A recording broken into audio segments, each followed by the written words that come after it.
New this morning, the military commander overseeing the Pentagon's escalating attacks on boats off Venezuela's coast, that he is retiring. This is barely a year into his time in that role. And one source tells CNN that tensions had been simmering for weeks between Admiral Alvin Halsey and Defense Secretary Pete Hegseth, and that Hegseth did not believe the admiral was moving aggressively enough to take on and target alleged drug traffickers in the Caribbean. There have been at least 6 U.S. strikes on boats, alleged drug boats in the Caribbean. The latest one disclosed just yesterday. Some of the crew on board that boat are believed to have survived that strike. Also this week, President Trump confirmed that he is now authorizing the CIA to operate covertly inside of Venezuela, linked to all of this. But he did stop short of saying that the intent is regime change. Venezuela's president disagrees. Hamas. Never before had any previous government, since the CIA has existed, publicly said that it was sending the CIA to kill, to overthrow, and to destroy countries. Joining me right now is CNN senior military analyst, retired Admiral James Stavridis, former Supreme Allied Commander. It's great to see you, Admiral. In addition to being former NATO Supreme Allied Commander, you also spent years with U.S. Southern Command, years working on issues related to this region and Venezuela included specifically. On that admiral retiring, what do you make of it? Very strange. Hard to come up with an analog. Closest I can come up with maybe 20 years ago, another admiral, Admiral Fox Fallon, stepped down from a role at U.S. Central Command because of disagreements with the administration about how to approach Iran.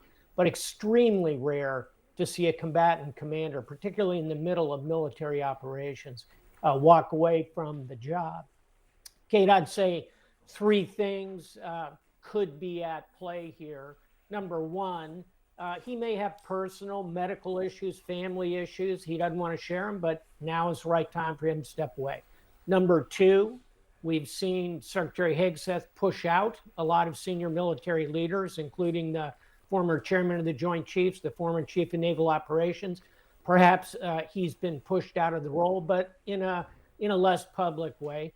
And third and finally, the speculation I'm hearing is that he disagreed with the policy choices. And in that scenario, as a senior military officer, you essentially have the choice of executing the mission you're given or putting your stars on the table. Perhaps he did the latter. I don't know. Yeah, but important and impactful nonetheless.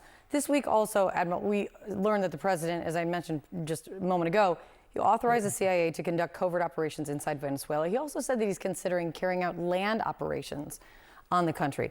Everyone seems to agree, and for good reason, cracking down on drug trafficking is a good thing. But what happens if he moves in, like he is suggesting?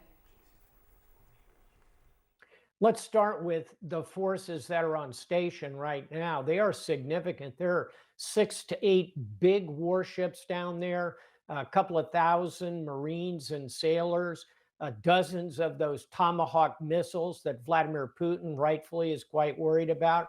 And oh, by the way, a squadron or 2 of F-35 Lightnings, the 5th generation fighters based out of Puerto Rico. That's a lot of firepower, Kate. It's more than you need, frankly, to blow up drug boats. So he is clearly sending a signal to Maduro for him to speak publicly about the CIA being involved is, again, highly unusual. And I think ultimately the goal here is, in fact, regime change. Final thought, that may be a right policy, but boy, it's gone sideways for us in Latin America, going back to the Bay of Pigs and John F. Kennedy. I'd say flashing yellow light. And I would say it's always good advice to take the advice of Admiral James Stavridis. It's very good to see you, Admiral. Thank you so much for coming in.